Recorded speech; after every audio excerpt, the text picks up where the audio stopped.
ভারতীয় সংবিধান অনুযায়ী কোনো ব্যক্তি একই সাথে দুই দেশের নাগরিকত্ব রাখতে পারে না, কিন্তু রাহুল গান্ধীর ক্ষেত্রে কেসটা মনে হচ্ছে একটুখানি আলাদা। রিসেন্টলি একটা খবর শোনা যাচ্ছে যে একটা সময়ে রাহুল গান্ধীর ভারতের সাথে সাথে ইউকে অর্থাৎ ইউনাইটেড কিংডমেরও সিটিজেনশিপ ছিল।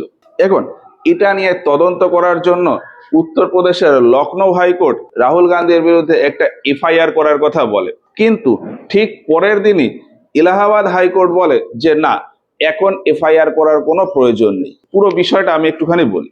ইউকে বা ইউনাইটেড কিংডমের একটা কোম্পানি ছিল ব্যাক অপস লিমিটেড। এতে দুজন মালিকানা ছিল, রাহুল গান্ধী আর উলরিক ম্যাকনাইট।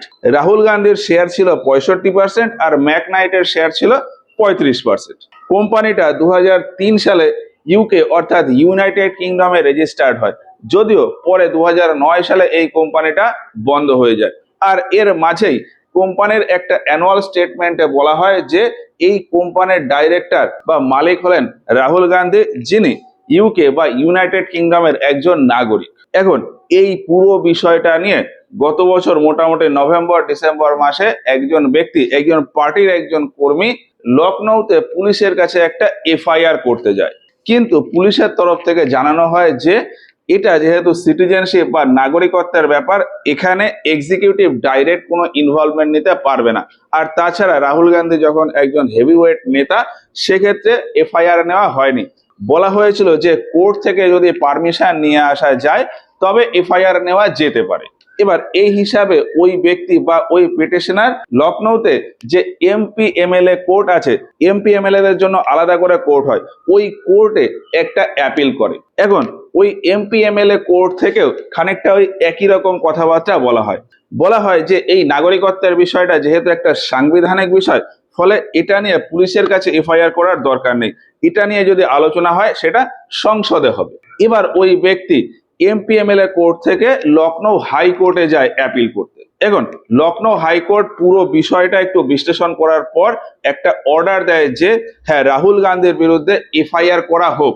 নাগরিকত্বের বিষয়টা সংসদে আলোচনার বিষয়, কিন্তু তবুও ফান্ডামেন্টাল একটা ইনভেস্টিগেশন হোক।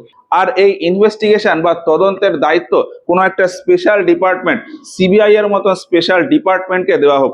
এইরকম একটা অর্ডার গত 17 এপ্রিল শুক্রবার লখনৌ হাইকোর্ট জারি করে। এবার ইন্টারেস্টিং বিষয় হলো, পরের দিন অর্থাৎ 18 এপ্রিল মানে শনিবার এলাহাবাদ হাইকোর্ট লখনৌ হাইকোর্টের ওই এফআইআর এর অর্ডারটাকে ক্যান্সেল করে দেয় এবং বলে যে এই মুহূর্তে এফআইআর করার কোনো প্রয়োজন নেই। বিষয়টা নিয়ে সংসদে একটা বিল উঠুক, রাহুল গান্ধীকে সেখানে প্রশ্ন করা হোক, সেখানে রাহুল গান্ধী কি উত্তর দেয় সেই উত্তরের ভিত্তিতে পরবর্তীতে এফআইআর হবে কিনা জানানো হবে।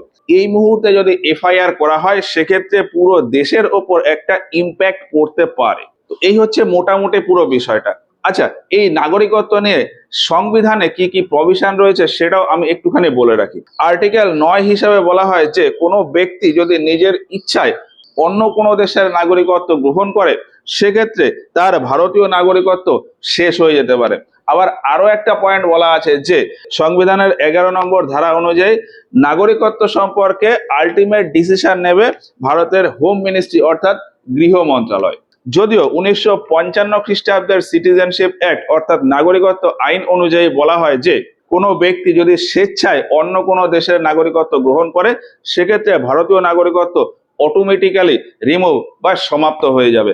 আর 1951 খ্রিস্টাব্দের ইলেকটোরাল ল অনুযায়ী বলা হয় যে কোনো ব্যক্তি যদি ভারতের নাগরিক হয় তবেই সে ভারতের ভেতর যে কোনো ইলেকশনে দাঁড়াতে পারবে।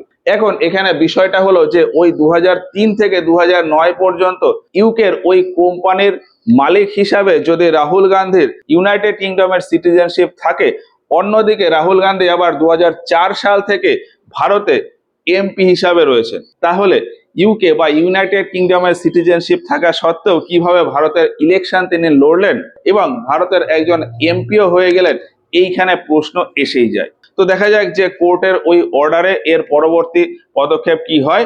আর এই পুরো বিষয়টা নিয়ে তোমাদের মতামত কমেন্টে জানিও।